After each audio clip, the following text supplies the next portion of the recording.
following is a special presentation of HBO Sports.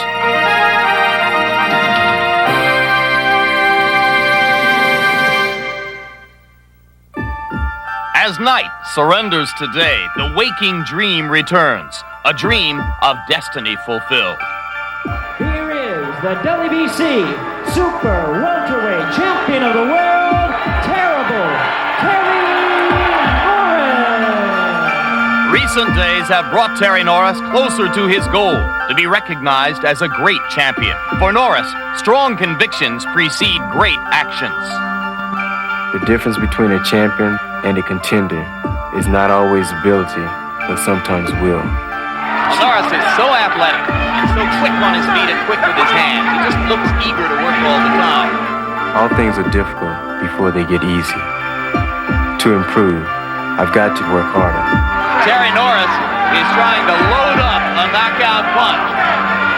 Solid right hand by Terry Norris. In a slugfest, Terry Norris proves that he can finish. Tonight, Terry Norris continues his mission. Alone, he contemplates another challenger, fully realizing that each triumph will bring the brief exhilaration of victory.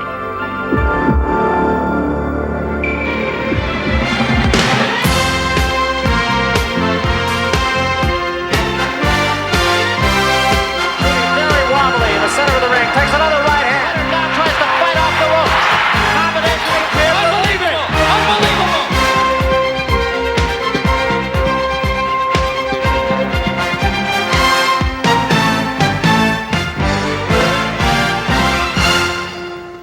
Tonight, World Championship Boxing comes to you live from San Diego, California, as HBO Sports presents a WBC Super Welterweight title fight between defending champion Terry Norris and challenger Brett Lally. The fight is scheduled for 12 rounds. Is there a better big city to live in the United States than San Diego?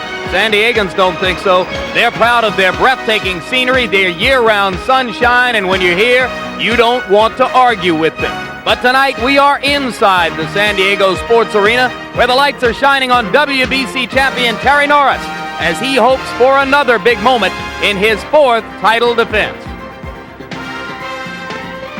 And hello again, everybody. Welcome to HBO's World Championship Boxing. I'm Jim Lampley, and if you were with us 3 weeks ago, you saw an enthusiastic hometown crowd in Norfolk, Virginia, rooting their champion, world lightweight titleist Pernell Whitaker, to another successful title defense.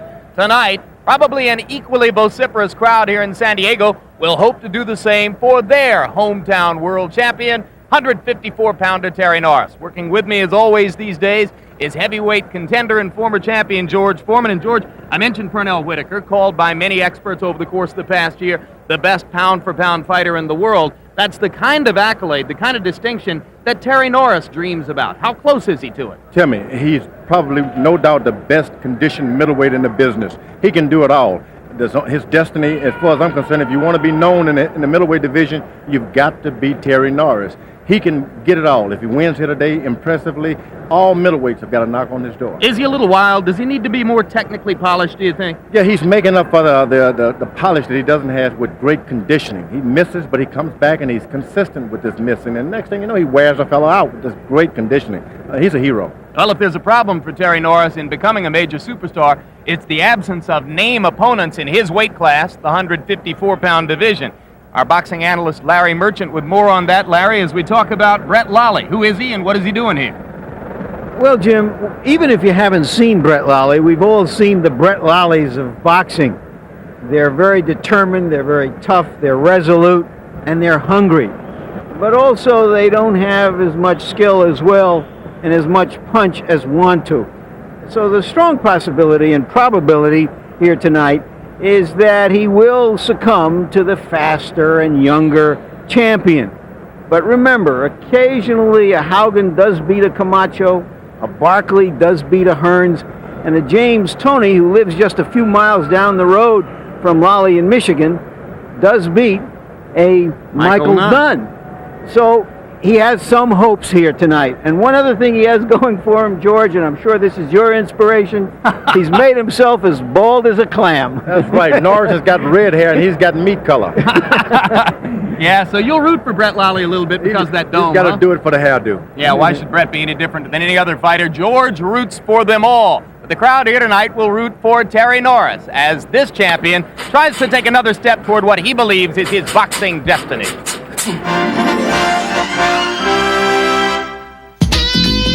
Each and every prize fighter shapes his career differently. Choose a manager, choose a trainer, choose your friends very carefully. A champion boxer is the product of his own hand-picked environment. Terry Norris has chosen a group unlike any other in the sport. For example, his manager, Joe Sayadovich. Sayadovich is a California cowboy, a construction business multimillionaire. Now he's building Terry Norris's career, having taken the fighter away from the flatlands of West Texas and to the remote hills of Southern California. The reason why I stuck with it because I knew that this is the only place I can make it really concentrate and get into boxing, because back in Texas, I had a hard time concentrating because it had too many people pulling me in so many directions. But here, there was nobody to distract me, and I was able to get down to business. With only a tiny stable of fighters, Sayadovich can give Norris the personal attention that Terry wants. I think that was probably your best performance at the microphone, too. Yeah, I think so. I'm finally starting to calm down a little bit. Get better and better and better, smoother. Norris's trainers aren't typical boxing people either. Abel Sanchez, a former amateur kickboxer, instructs Terry on the attack. Sanchez's resume does include a decade of experience as a boxing trainer. And Terry's father, Orland Sr., works on defense. Orland was a fighter himself.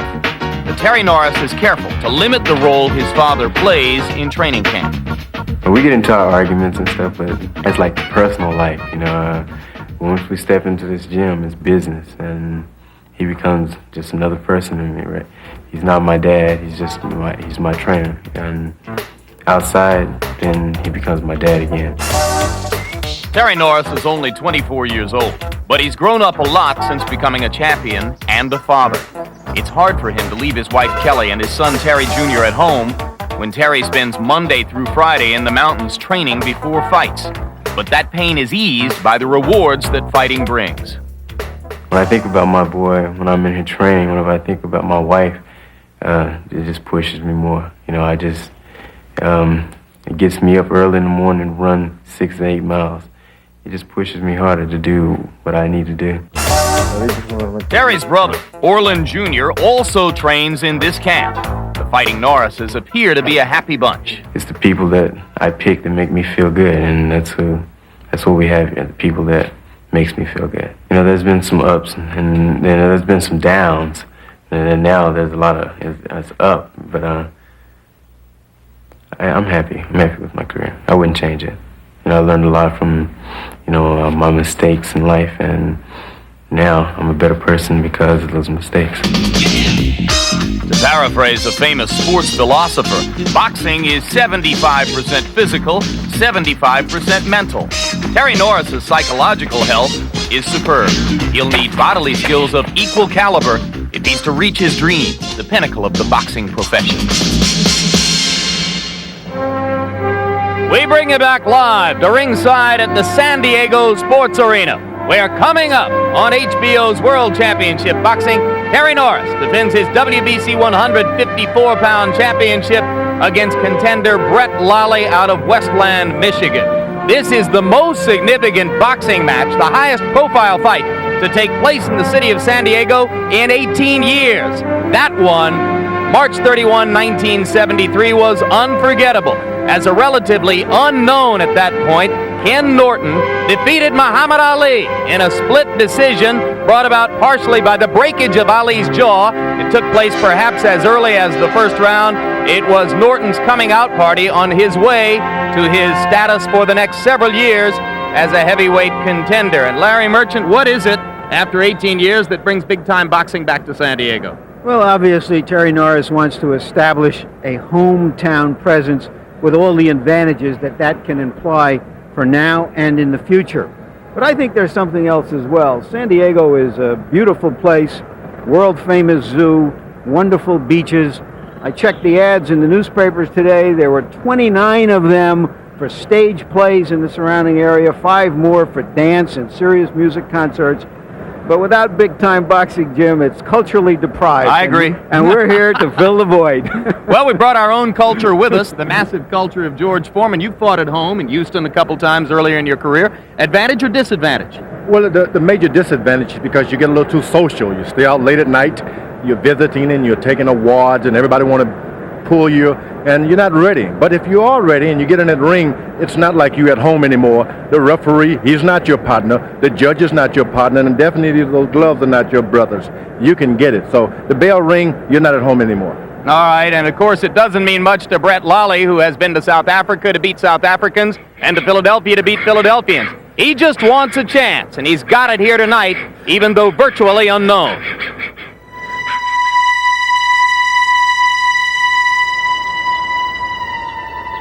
Amid early morning fog, a boxer does his road work in the high altitude of Southern California's mountains, training hard for his first shot at a title. Highly ranked in his weight class, this fighter represents part of boxing's elite, one of its 40 or 50 best performers. But as Brett Lally sweats in solitude, he lives with the knowledge that he is all but unknown to the general public. I really don't care for the recognition because that's recognition is what gets an athlete in trouble, you know. You see Tyson, everybody knows who he is, and you can see all the trouble he's in right now because they know he's got money and they know he's a champ. And after I win this title, I'll probably grow my hair back and no one will probably recognize me anyways, you know. So I'm not really worried about fame or fortune, you know. Basically, I'm out to fulfill my dream, you know, of being a world champion. After more than 10 years of professional boxing, Brett Lally's career earnings don't match the annual salaries of many average outfielders and journeyman power forwards. Boxing is an absurdly unbalanced sport where fame and fortune are concerned. Those at the very top, the Ray Leonards and Mike Tysons, are among the richest and most recognizable men on earth. But just a rung or two below them are hundreds of fighters like Brett Lally. Fierce, dedicated, willful boxers who for some reason have decided to stick with their sport in spite of pain and danger, even though it hasn't brought them fame or wealth. I love boxing, or I wouldn't be doing it, you know. I love to fight, and I'm a warrior. And I look forward to getting to the ring and hearing everyone cheer and all their eyes on me at one time, you know. There's no other sport like it as far as I'm concerned. Pain really is nothing to me, you know. I've had a lot of stitches, it's no big deal. But anybody that tells you they like to get cut up is lying to the teeth. You got to do what you're good at, and fighting's what I'm good at. It's you, the other guy, and the referee. That's why I love it, you know. I'm in full control.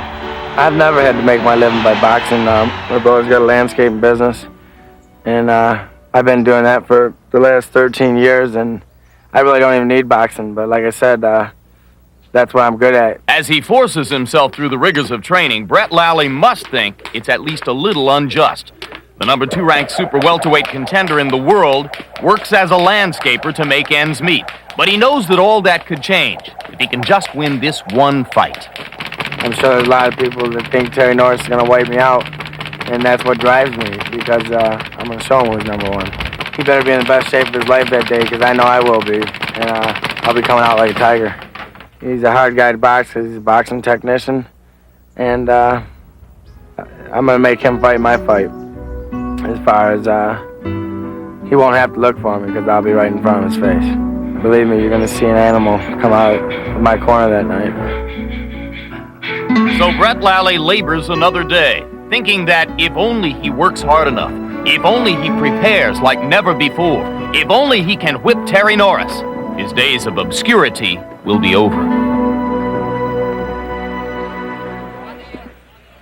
And we bring you back live to ringside, an expectant crowd now waiting for both fighters to enter the ring. It is but a short distance from the dressing rooms here at the San Diego Sports Arena to the ring. So let's get to it right now. Bad to the Bone is the music that accompanies Westland, Michigan's Brett Lally.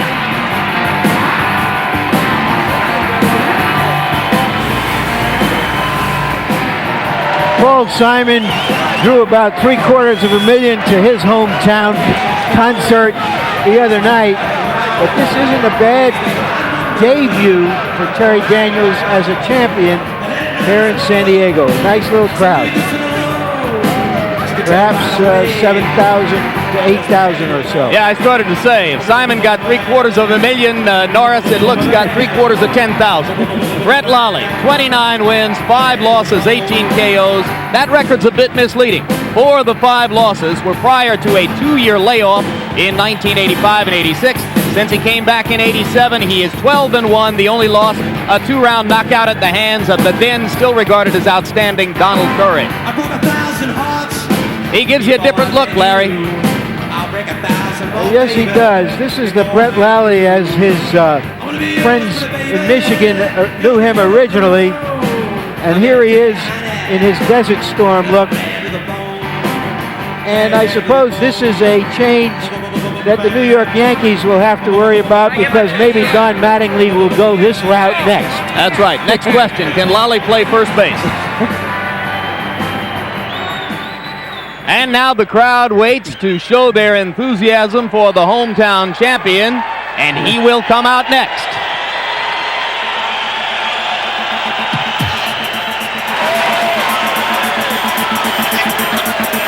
Of course, his biggest accomplishment hasn't been mentioned yet. In a title defense earlier this year, this is the man who apparently retired once and for all, the great Sugar Ray Leonard. And perhaps Donald Curry as well. He's been moved very cleverly by his management against fighters still famous, but no longer at their peaks. But he had to beat them, and he did. 28 wins, 3 losses, 15 KOs. One of the losses, a second-round knockout at the hands of Julian Jackson in 1989. Since then, he is 7-0 with 3 knockouts and the wins over John the Beast Mugabe, Ray Leonard, and Donald Curry. He wears a kind of combination of a Rorschach test and a billboard on the back of his head. He changes the message from fight to fight. This fight, he's just terrible T. And we look at the tail of the tape, you will see that while they are different in haircut, they are similar in size. 1-inch difference in height, the advantage to Norris. Also a 4-inch reach advantage. When you see them together in the ring, though, you'll see that Lally presents the thicker, more physical picture of the two. Punch count statistics, Larry. And here are some of our punch stat numbers, remarkably similar in some recent fights, but the nature of their opposition has been totally different. Norris has fought some classy people. And here are our jabs. Lally scarcely uses his little lollipops, I guess you could call them. Norris uses his effectively. Harold Letterman, the rules for the bout. Jim, Brett Lally and terrible Terry Norris will fight tonight using the rules of the World Boxing Council and the California State Athletic Commission. 3 judges will score the fight on a 10-point must system. There is no standing 8 count, no 3 knockdown rule, and you can be saved by the bell in the last round only. And right now, let's go up to the ring announcer, Jimmy Lennon Jr., for the pre-fight introductions. Ladies and gentlemen in attendance and sports fans joining us around the world, a very good evening to you and welcome. As Al Goosen Promotions and Arena Boxing Enterprises, in association with the San Diego Sports Arena and Budweiser, the King of Beers, presents the main event, the WBC Super Welterweight Championship. This bout is sanctioned by the World Boxing Council, the President Jose Sulaiman, Supervisor at ringside Ariosto Manrique, along with the California State Athletic Commission, the Chairman Ara Harabedian, Commissioners in attendance Willie Buchanan, William Eastman, and Carlos Palomino. And the Assistant Executive Officer is Steve English. Now introducing the officials as appointed. Physicians at ringside, Dr. Robert Carnes, Dr. Howard Bear. Timekeepers at the bell, also keeping count of the knockdowns, John Lichty, Willie Areola. Judging at ringside, Dick Young, Stuart Kirschenbaum, and Sid Rubenstein. Presenting the referee in charge of this bout, he will be giving instructions after the introductions, Rudy Ortega. All right, fans, here we go. This is it, the main event of the evening. 12 rounds of boxing for the WBC Super Welterweight Championship of the World. Introducing to you first the challenger. On my right, he is fighting out of the blue corner. He is wearing red trunks with white trim, hailing from Westland, Michigan. His weight is an even 154 pounds. His record, 29 wins, 5 losses, 18 wins by way of knockout. He is the NABF champion who is ranked the number 2 super welterweight in the world by the WBC. They call him the Irish Hawk, Brett Lally.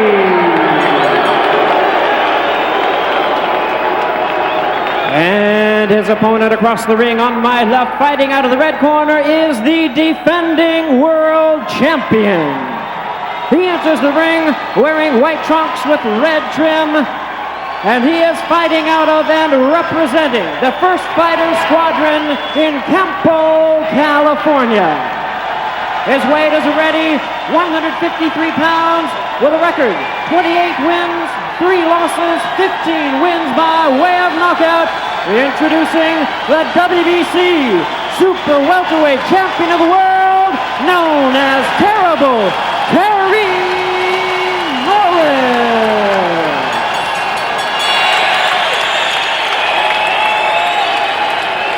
Good luck. Good luck. Well, all right. Wait a second. Let's back up here. All right. I've given you your rules in the dressing room. I don't want any violation of the rules. You understand that, Terry? You understand that, Brett? Yes, sir. If there's any violations, I'm going to enforce the rules. Any questions from the Chief Seconds? Remember, I'm going to be holding you responsible in regards to your fighters. You understand that? All right. A box, a good, clean fight. Shake hands and may the best man win. Let's go. Lally's best hope is to make a brawl out of this that lands and gets into the second half of the fight, wears down his opponent. But keep in mind that he can be hit and that he also cuts. George Foreman, what do you expect out of the first round? Boy, they've started to stare one another down. It's going to be a tough fight. They don't like each other. They almost had a little confrontation at breakfast a couple days ago. Lally said that Norris was showing off to some friends and he didn't like it. Lally landed a good left hook there, and he don't even know it. He shook Terry Norris a bit. Step back. That's it. Step back, please. You will see Lally throwing wide swinging lefts and rights. He likes to come over the top with a looping right hand. Let go. Likes Step to back. try to get up and under with the uppercut. He's not afraid to take a punch. That's the most frightening thing about him. Norris lands a solid left hook, and down goes Brett Lally. A first-minute knockdown. It was a bit of a flash knockdown, but a good left hook. It hurt, too, and he hasn't recovered. Of course, Terry Norris is not interested in a quick knockout. Break. Step back. Wait, step back. Norris has been known to get a little wild when he has a man in trouble. Step back. Right now, he appears to be under control. Misses with the right, lands a left hand inside. That's it. In my mind, if that punch had completely turned over, this guy would have stayed on the canvas, but it was more a sweeping right. Left, I'm sorry. And there's the right hand that Norris lands as Lally comes in. Boy, Norris is off to an accurate start with the power punches, George. And the target is there, up the middle, if he disciplines himself to come up the middle. There's another right hand. Like I said earlier, if he would only invest in turning those punches over, the fight could have been over on the first knockdown. Brett Lally is not lollygagging. He intends to get in there, get hit, but return some punishment. Another solid left hook for Terry Norris. And Lally lands a right hand, but takes a right and goes down again. Good short right hand inside. 6, 7, 8. Yeah, okay.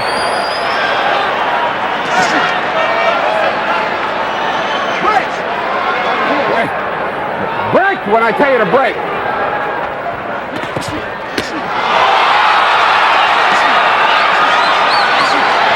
There is no 3 knockdown rule in this fight. 3 knockdowns here, as there is the third one, and Rudy Ortega's seen enough. You got a first-round knockout for Terry Norris in his hometown appearance. Well, there was a 3 knockdown rule, but it was imposed by the champion. What do you think of that, George? I think it was amazing. Norris is going to walk right into history in boxing. He's taking his rightful place. He's going to be a famous and renowned boxer. He's going to need better opponents than this before he'll be able to prove that, because a lot of people are going to say, well, this is a statement on the lack of class in the 154-pound division. Where does Terry Norris go from here is going to be the next question. But what a performance. By our count, 2 minutes, 46 seconds. Yes, this guy's on the verge of being famous. He's outclassing all the middleweights. Not only did he knock this guy, Brent Lally, out, he knocked Sugar Ray Leonard down more than once. He's a famous fighter. It's going to take him years, like cooking a pot of stew, before people recognize it. Well, I know you love his talent, and everyone who has just seen this one-round explosion is bound to have a vivid memory now of terrible Terry Norris.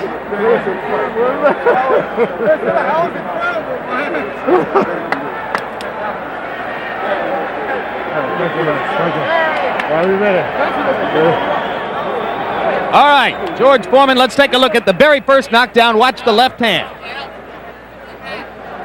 There's that sweeping left hand.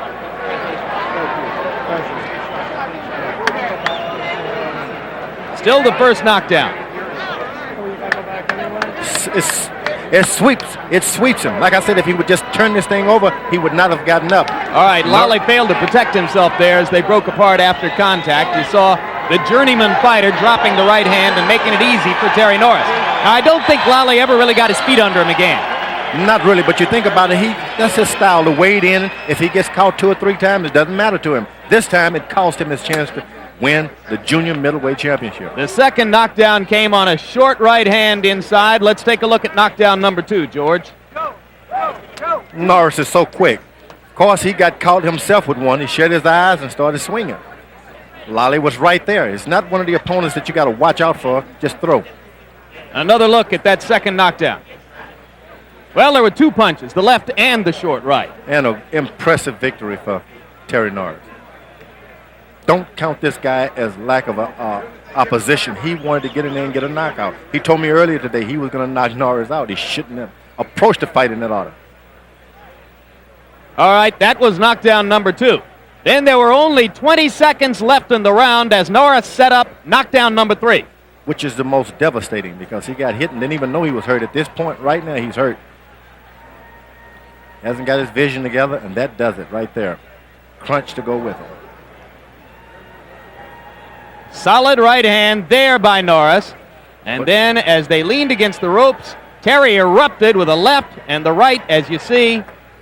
He didn't recover from the previous combinations. This was a matter of just laying it on him.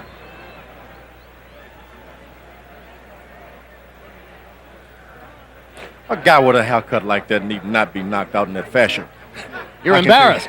I'm embarrassed for but I can tell you this, he gave a good fight. It didn't last long, but he showed that he was willing to mix it up with the middleweight champion of the world. Well, he was willing to keep getting up. Rudy Ortega was the man who decided to stop it after this third knockdown with still 14 seconds remaining in round number 1. There was, as Larry Merchant pointed out, no 3 knockdown rule in effect, but it was Terry Norris who imposed his own 3 knockdown rule on Brett Lally.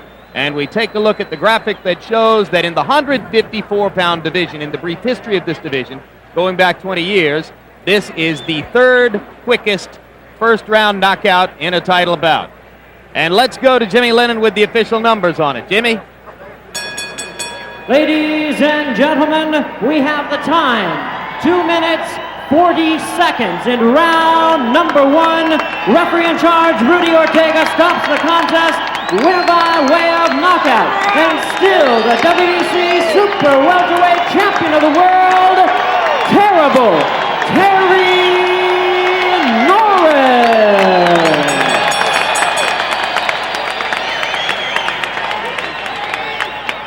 There are the vital statistics. 2 minutes, 40 seconds of round number 1. We'll take a look at punch stat numbers, which will no doubt show that Norris dominated the brief action in the fight with power punches.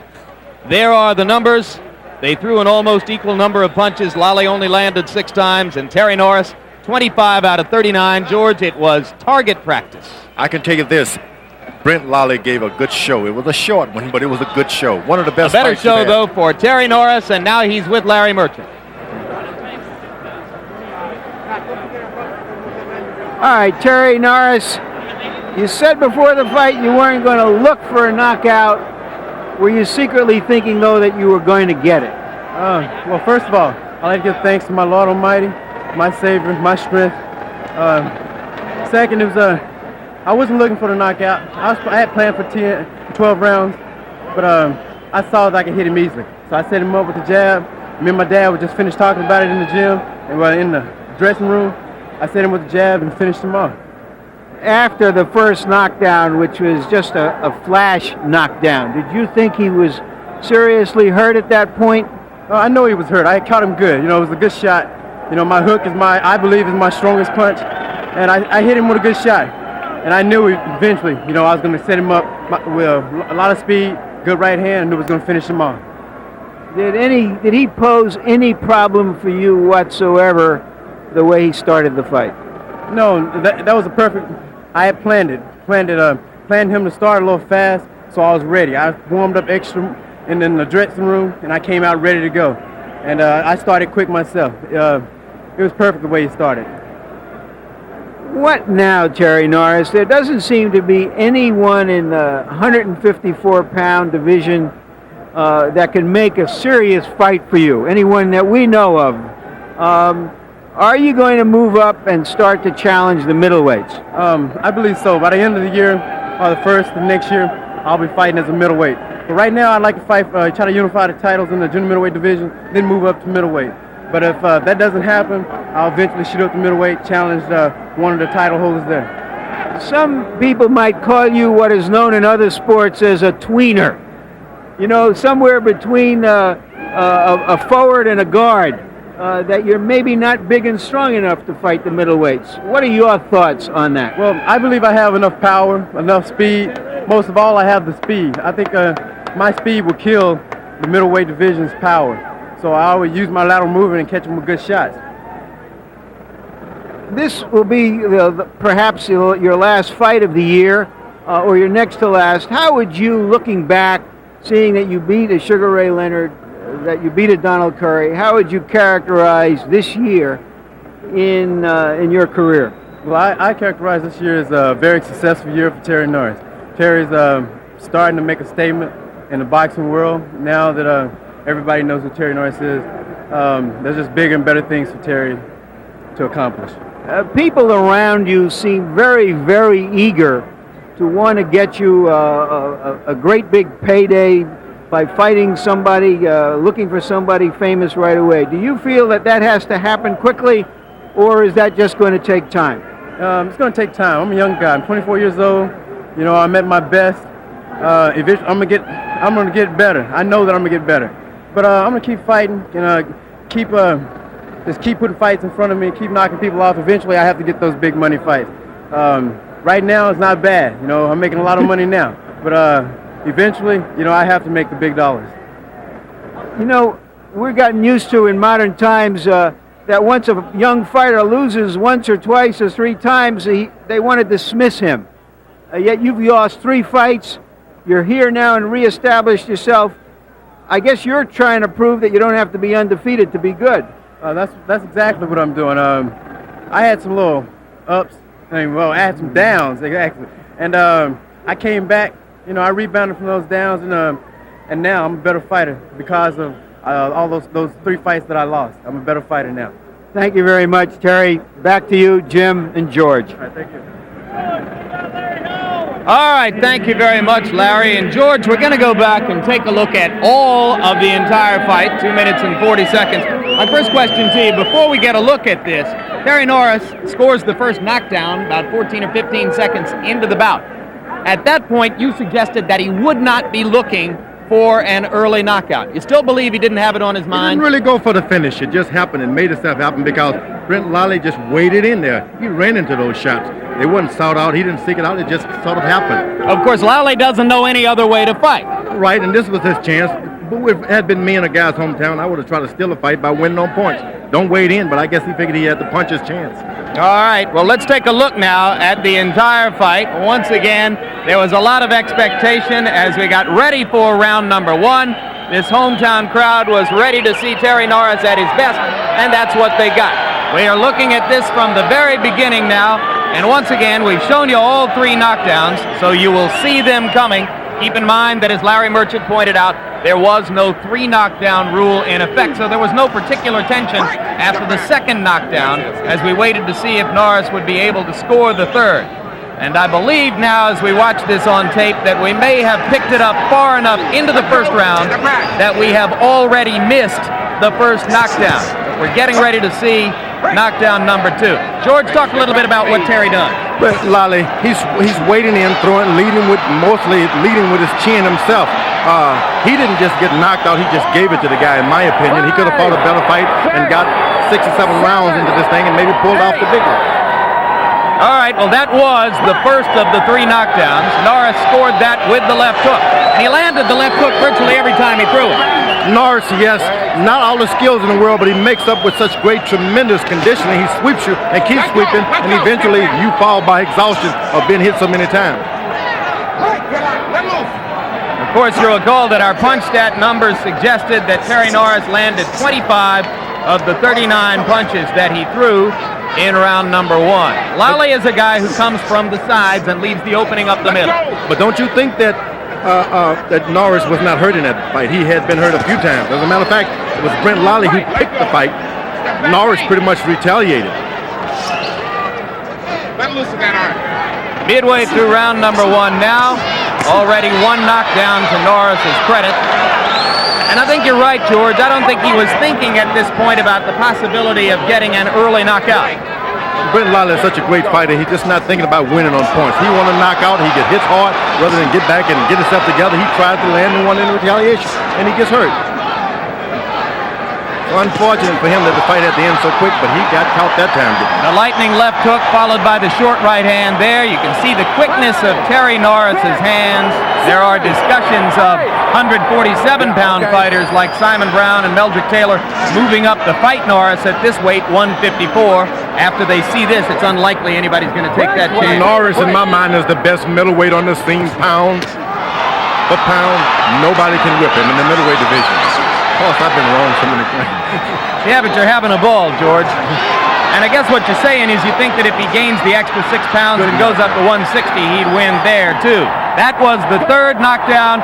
At that point, referee Rudy Ortega, calling what we were told was his 69th championship fight, had seen enough. And, George, let's talk about opponents for a second. Do you think that either of the welterweights we mentioned, Meldrick Taylor or Simon Brown, either of whom would create a big payday for Terry Norris, would take the chance of moving up and fighting a guy who just knocked out an opponent in the first round? I would tell them, no, leave this guy alone. Let another middleweight, junior middleweight come along. Leave this one alone. Of course, if you look at the middleweight division, 160 pounds, Michael Nunn has lost his luster. James Toney, despite having won a title, is still a relative unknown. There aren't any big paydays there, it would seem. No, it's going to have to be the other bald-headed guy to come out of retirement. He would give this guy Norris a good fight, and I guess you know who I'm talking about. Who are you talking about, George? He's got a bald head, sort of like... Yeah, you'd give Norris a good fight. No, I mean a middleweight champion, the one who beat... Marvin Hagler. Oh, Marvin Hagler? I can't call his name. He's been out of the sport almost as long as you were before you came back. But we need him back. He's the great middleweight. Of course, he's getting a little long on the tooth. We'd like to see him again, but I don't think it's likely. Who does Terry Norris fight, Larry? Well, he just fights who's ever there. There's a mandatory challenge. There are some European junior middleweight titles, and just let it happen. You can't force it. You know, everybody immediately wants to crown a very good fighter with more than crowns. They want to give him the highest accolades.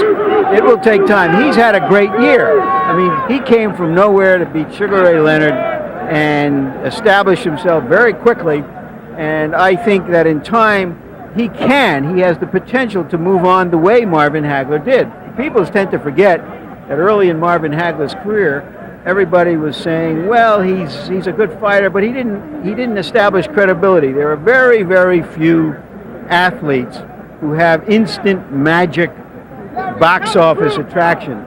Everybody wants to be Arnold Schwarzenegger. Some guys are happy to be Al Pacino and Robert Duvall.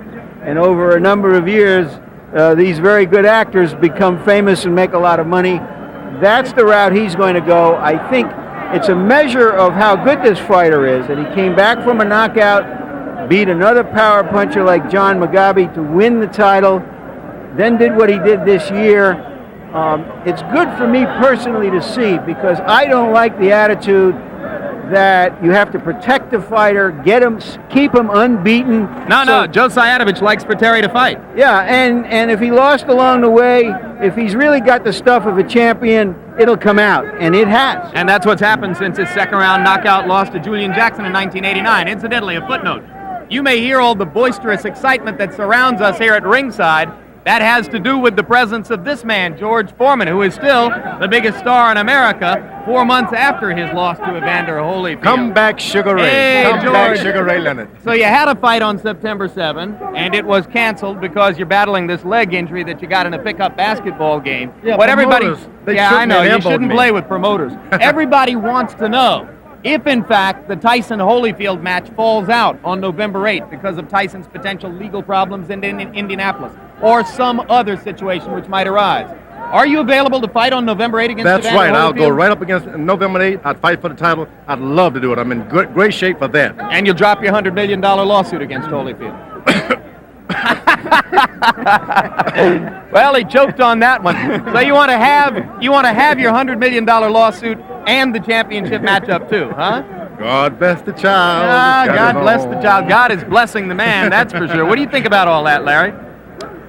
Well, I don't know how all of that's going to be resolved. The problems that Mike Tyson have now have yet to play out, and I'm holding my tongue for the time being. Most people you speak to expect an indictment to come down in the next couple of weeks, and then we'll see what kind of a firestorm erupts after that to see whether indeed the Tyson-Holyfield fight does come off. Anything one would say now would be pure speculation. And probably unfair to Mike Tyson, because anything we said in speculation would have to presume that he's going to be indicted in Indianapolis, and we don't want to take that particular leap right now. Exactly. All right. You think the public would be willing to buy Holyfield Foreman again this soon? Well, sequels to good events usually turn out to be pretty good. I don't know that it would be as big as the first one, but I think it would qualify as a moneymaker. Well, of course, George says that it wouldn't be as big as the first one because he'd only weigh 235 instead of 257, right? Well, let's keep pulling for Mike Tyson to get out of his adversity, okay? Let's do that. That'd be fun for all of us. All right, so once again, you joined us tonight to see Terry Norris performing before a hometown crowd in San Diego. They got what they were looking for as he brought considerable excitement to a 2-minute, 40-second destruction of journeyman club fighter Brett Lally, who was ranked as the #2 contender in the world in the 154-pound class. The 29th win of Terry Norris's still growing career. And we tell you to be sure to join us on September 4 when Inside the NFL returns for its 15th season on HBO. Join hosts Len Dawson, Nick Buoniconti, and Chris Collinsworth as they bring you pro football's most informative hour. Now stay tuned immediately following tonight's boxing coverage for a special presentation of The Edge Black Pudding, to be followed by Real Sex 2 on the East Coast and White Hunter Blackheart on the West Coast. And now, for Larry Merchant and George Foreman and Harold Letterman, I'm Jim Lampley saying so long from San Diego, California. The executive producer of HBO Sports is Ross Greenberg. Tonight's telecast produced by Michael J. Whalen, directed by Jeffrey Peyton Goff. The features producers were David Harmon and Kirby Bradley. The replay producer, Brian McDonald. Associate director, Kendall Reed. Assistants to the producer, Adam Berger, Artie Curry, and David Leapson. Production manager, Russell Gabay. And the technical supervisor was Bob Hunter.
This has been a presentation of HBO Sports, the network of champions.